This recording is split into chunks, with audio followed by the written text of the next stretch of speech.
Ապրիլի 11-ին Իտալիայի Վենետո մարզի Տրևիզո քաղաքում քաղաքային և մարզային իշխանությունների, մտավորականության, հասարակական գործիչների և հայ համայնքի ներկայացուցիչների մասնակցությամբ հանդիսավորությամբ տեղի ունեցավ երկրի վրա կրկին լուսաբացներ կծագեն մշակութային ծրագրի բացումը։ Ծրագիրը մեկնարկեց արևմտահայ էքսպրեսիոնիստ նկարիչ Ժիրայր Օրագյանի ծննդյան 125-ամյակի կապակցությամբ նրա ստեղծագործությունների «Ճանաչվածներ» խորագրով ցուցահանդեսի բացմամբ, որը տեղի ունեցավ Կազարոբեգան թանգարանային համալիրում։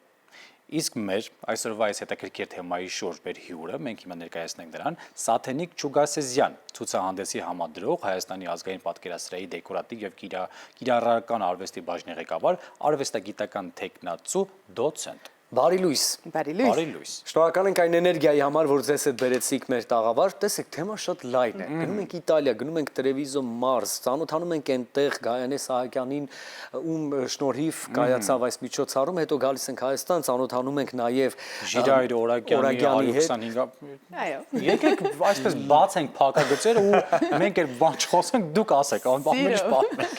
Սիրով։ Սա իրականում բացառիկ իրադարձություններ հայ-իտալական հարաբերությունների տեսանկյունից, ընդհանրապես մեր մշակութային կյանքում եւ նաեւ լայնորեն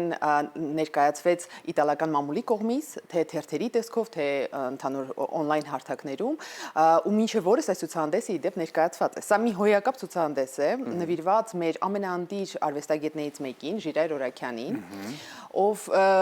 ինչպես արդեն ճիշտ նշեցիք, էքսպրեսիոնիստ արվեստագետ է, 20-րդ դարում ապրած, ամբողջ կյանքը Հռոմում է ապրել, սովորել է հենց Հռոմում, կրթությունը ստացել է այնտեղ, այստեղ կարող եք տեսնել հենց ցուցահանդեսի բացման լուսանկարներից, որտեղ մենք տեսնում ենք arczepiskopos Լևոն Զեքյանին, տեսնում ենք Տրևիզոյի կառավարության ներկայացուցիչներին, եւ շատ հետաքրքիր է, որ այս ցուցադրությունը ներկաների քանակը ուղղակի տարածքում անգամ չէին տեղավորվում, այնքան հյուրեր էին եկել, շատ մեծ խոշոր իրադարձություն էր սա, եւ այս տեսանկյունից իրոք բացառիկ է, որովհետեւ Օրաքյանը Հռոմում է կրթություն ստացել։ Մենք շատ արվեստագետներ ունենք, ովքեր կրթություն ստացել են Իտալիայում, բայց միայն Օրաքյանն է, որ մնացել ու ապրել է ամբողջ կյանքը այնտեղ։ Թեև պիտի նշեմ, որ նա ողջ կյանքը երազում էր Հայաստան գալու մասին, այդուհանդերձ այդպես էլ իր երազանքը չիրականացավ, բայց իր կտավների գերակշռող հատվածը հանգրվանեց Հայաստանում իր բարեկամների շնորհիվ, ազգային պատկերասրահում է ներկայացված այդ հավաքածուն, եւ ես արդեն 19 տարի հետազոտում եմ Օրաքյանի արվեստը, քանի որ Երևանի Պետական Համալսարանում արվեստաբանության բաժնում եմ նաև դասավանդում ու ներկայացնելով Օրաքյանին ամեն տարի բացահայտում էի նոր շերտեր։ Եվ շատ հետաքրքիր է, որ ուրեմն Գայանե Սահակյանի առաջարկով ես դարձա այս ցուցադրության համադրողը եւ ներկայացրեցի արդեն ոչ թե պատկերասրահի հավաքածուն, այլ հենց ընտանեկան հավաքածուն, որտեղ Օրաքյանի որդու շնորհիվ պահպանվել է, սա նրա ինքնադիմանկարն է իդեպ, դիմանկարներից մեկը, որ հավաքածուում կա, իսկ մենք 50-ից ավել աշխատանք այնտեղ ներկայացրեցինք եւ Օրաքյանը կարողացել է իրոք ստեղծել մի ֆանտաստիկ աշխարհ, ներկայացնել այն ապրումները, որոնք եղել են երկրորդ համաշխարհային պատերազմից հետո, բայց ել ավելի կարեւոր է մեզ համար այն հանգամանքը, որ այս ցուցադրությունը նվիրված էր հենց ցեղասպանության 111 տարելիցին, 111 տարվան եւ շատ ազդեցիկ է այն հանգամանքը, որ Օրաքյանն էլ ստեղծել է ամենատպավորիչ ու ցնցող աշխատանքներից մի քանիսը ցեղասպանությանը նվիրված ու որբերին է պատկերել, որտեղ իր հայրն էլ այդ զոհերից մեկն է եղել։ Սա հենց ցեղասպանություն կտավն է, Սարսափազդու, որը ազգային պատկերասրահի հավաքածուից է եւ նրանք խնդրել էին, որպեսզի մենք սա կտավի վրա ուղղակի տպել էինք, որպեսզի այցելուները տեսնեին այս մեծածավալ աշխատանքը ու այն ցավը, որ նկարիչը ապրել է եւ այն որբերին, որ նա պատկերել է ու այդ պարզապես այդ ազդեցությունը, որ գործում էր մարդկանց վրա, հիացնող էր, որովհետեւ բոլորը կարողանում էին վերապրել այդ ամենը։ Եվ իհարկե ցուցադրության շրջանակներում տպագրվեց այս հավաքածուի նվիրված կատալոգ, որը նախկինում մեր իբրև գիտնականների, իբրև հանրության ներկայացուցիչների անծանոթ էր։ Մենք չգիտեինք անգամ այս գործերի մասին, որովհետեւ սա ընտանեկան հավաքածուում էր եւ Օրաքյան ընտանիքի Մասիմիլիանո եւ Մորիս Օրաքյանների շնորհիվ հնարավոր եղավ այս ցուցադրությունը ներկայացնել։ Բայց իհարկե այս ցուցադրությունը չէր իրականանա, եթե չլիներ Գայանե Սահակյանը, եթե չլիներ Նուզիկա օրգը, Մազոտի հիմնադրամը, ինչպես նշեցինք, եւ ամենակարևոր մարդկանցից մեկը Հռոմի Ասո Արմենիա մշակութային ընկերակցության նախագահ Անուշ Թրոյանը, որի շնորհիվ այս ամբողջը նաեւ իրականացվեց ու շատ հետաքրքիր է, որ մենք կարողացանք փաստացի համապարփակ այսպես մի պատկեր ստեղծել արդեն Օրաքյանի մասին։ Արդյոք հրաշալի է, որ մենք ունենք հնարավորություն բացահայտելու տաղանդավոր հայերից մեկին, այս դեպքում էքսպրեսիոնիստ նկարիչ Ժիրայր Օրագյանին։ Տեղեկացանք, որ տարիներ շարունակ նրա կտավները, ստեղծագործությունները իրենց տեղը գտել են ազգային պատկերասրահում, բայց հետաքրքիր է այս ցուցահանդեսը սպասում ունենանք, որ կարող ենք վայելել Երևանում։ Դա երազանքներից մեկն է ու նպատակներից մեկն է։ Նույնիսկ ընտանիքի հետ զրույցի ընթացքում քննարկեցինք այդ հանգամանքը, ոչ միայն Հայաստանում այդ նկարները ներկայացնելու, որտեղ այս տարի մենք Հայաստանի ազգային պատկերասրահի այս կամ մյուս տարի դեռ հստակ ժամկետները դժվարանամ ասել, բայց ունենալու ենք Օրաքյանի նվիրված ցուցահանդես։ Ես էլ նախատեսում եմ գիրք տպագրել։ Այստեղ կա իհարկե հիմնական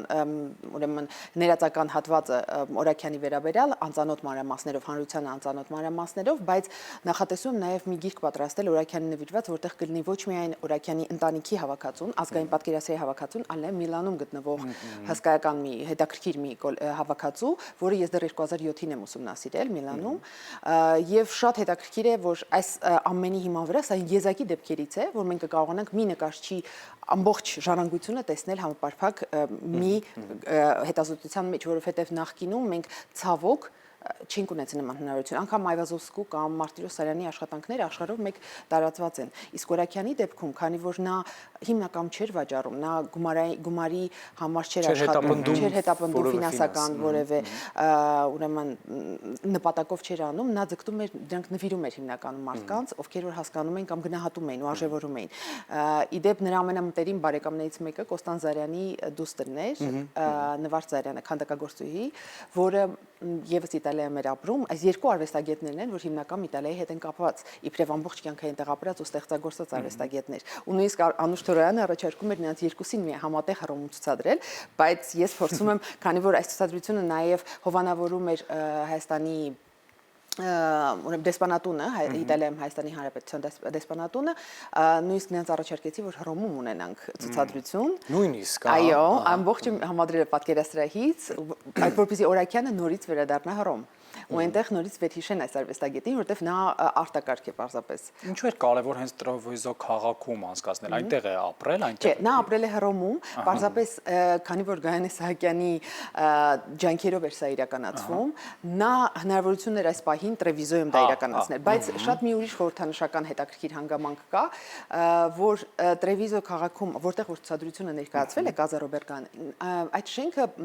թանգարանային տարածք է, որ 15-րդ դարի կառույց է, որ եւս վնասվել է 40-ական թվականներին, երկրորդ համաշխարհայինի ժամանակ, ու շատ կարծես իր տեսքով ու միջավայրով շատ համապատասխանում էր Օրաքյանի ապրած ժամանակաշրջանին, լրիվ համահունչ էր, այսինքն այդ ներդաշնակ միջավայրը իրոք նպաստում էր ավելի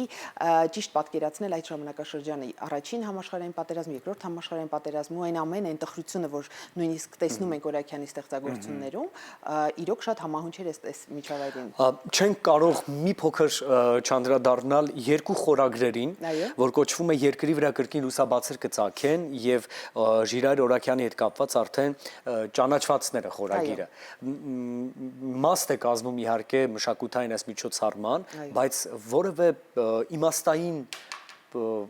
կապվածություն եմ փորձում գտնել այստեղ, բայց դեռ չեմ կարողանում ճիշտ ուղին ընտրել։ Տարիներ արդեն առաջին տարին չի, որ Գայանե Սահակյանը նախաձեռնում է նմանատիպ ցուցահանդեսներ, նախորդ տարի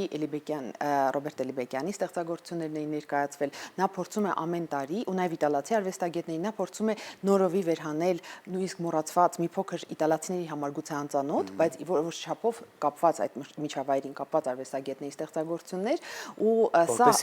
ճանաչված, այո, հենց այդ նպատակով։ Իսկ լուսաբացների հետ կապված դա նա փորձում է նա բոլոր միջոցառումները բաղկացած են ցուցահանդեսներից, համերգային հատվածից, բանաստեղծական հատվածից, նույնիսկ այս անգամ ուրեմն նարեկացու եւ շնորհալու բանաստեղծություններ ուրեմն ներկայացվեցին իտալացի պոետներից մեկը ժամանակակից բանաստեղծություններ էր գրել հայ մշակույթին նվիրված ու արտասանեց, ասմունքեց այնտեղ, որ բոլորը շատ հիացած էին, տպավորված էին։ Այսինքն այսպիսի միջոցառում ես տարբեր առիթներ հետքներով եղել եմ Իտալիայում տարբեր ցուցահանդեսների, բացումների ու միջոցառումների, ամենադեպս այսպիսին է չէի տեսել մինչև օրս, ու այսպիսի արձագանք նաև կառավարության կողմից։ Թե քաղաքական, թե մշակութային իմաստով կարծում եմ սա շատ ընտիր իրադարձություններ ու շատ կարևոր օղակ է գուցե հետագայում նոր նախաձեռնություններ անելու համար այդ տեսանկյունից։ Շատ լավ է։ Գիտեք ինչն է հետաքրքիր, երբ մենք Հայաստանում բացահայտում ենք հայի կամ ճանաչում ենք հայ տաղանդավոր արվեստագետի կամ տաղանդավոր մարդու, դա հրաշալի է, բայց երբ այս դեպքում Իտալիա, Տրևիզո քաղաք, տաղանդավոր հայի ենք բացահայտում, մեզ շատ հետաքրքիր է հայ համայնքի արձագանքը ինչպիսին էր։ Ու ոչ միայն հայ համայնքի։ Այո։ Իտալացիների արձագանքին շատ հետաքրքիր է, ինչ են։ Իտալացիները, քանի որ այս ցուցահանդեսը մինչև մայիսի 3-ը շարունակվելու է, իտալացիները մինչև օրս այցելում են ու պարբերաբար ես տեսնում եմ, որ իմանում եմ դրա մասին, թե ինչպիսի արձագանք է։ Նույնիսկ տրիբունան տպագրեց իրենց թերթերում այս ամենի մասին տպագրվեց։ Նրանք բոլորը գալիս են ու հիացած հեռանում են։ Ձեռք են բերում այս կատալոգները, հիանում են, զարմանում են, որ մենք նմանատիպ արվեստագետ ունենք, որտեղ մենք իրոք հոյակապ արվեստագետներ ունենք, որոնք ապրել են նույնիսկ Հայաստանից դուրս, բայց ցավոք մենք ինքներս նրանց մասին չգիտենք կամ շատ քիչ բան գիտենք։ Ու այսպիսի ցուցադրությունները կապ են ստեղծում, նոր կամբուջներ են ստեղծում, որպեսզի մենք հնարավորություն ունենք եւ ինքներս բացահայտենք, որտեղ Որակյանը պատկերասրահում ներկայացված է մի քանի ստեղծագործություններով, որտեղ մենք մեր տարածքը, թանգարանային տարածքը ցավոք թույլ չի տալիս ներկայացնել բոլոր արվեստագետներին այն չափաբաժնով, որ մենք կցանկանայինք, այդուհանդերձ Օրաքյանը լինելով ամենաանտիր 20-րդ դարի արվեստագետներից մեկը ու էքսպրեսիոնիստ, այն դեպքում որ համաշխարհային արվեստում շատ կարևոր տեղ է զբաղեցնում էքսպրեսիոնիզմը, հայ էքսպրեսիոնիստ ունենալը, այն էլ այս որակով, մեզ բնականաբար մենք պետք է նրան ներկայացնենք ու նաև մեր ժամանակավոր ցուցադրությունների ժամանակ ենք միշտ ներկայացրել ու հիմա էլ կարծում եմ այս տարի նաև հայ համայնքը նորովի բացահայտեց Օրաքյանին Իտալիայում եւ հենց Հայաստանի բնակիչներ ու նաև մեր զբոսաշրջիկները հնարավորություն կունենան արդեն պատկերասրահի ցուցադրության գալով տեսնել ինչպիսի ընտիր արվեստագետ ունենք մենք։ Շնորհակալ ենք ձեզ։ Շնորհակալ ենք շատ։ Որը մեզ հետ սկսելու համար դրական շարունակություն հետաքրքիր եւ կարևոր իրադարձություններ շնորհակալություն ունենք։ Այո։ Ձեզ բարի օր։ Շնորհակալ։ Մենք էլ շարժվում ենք առաջ, սիրելի հեռուստադիտողներ, սա Առավոտ լուսոն է։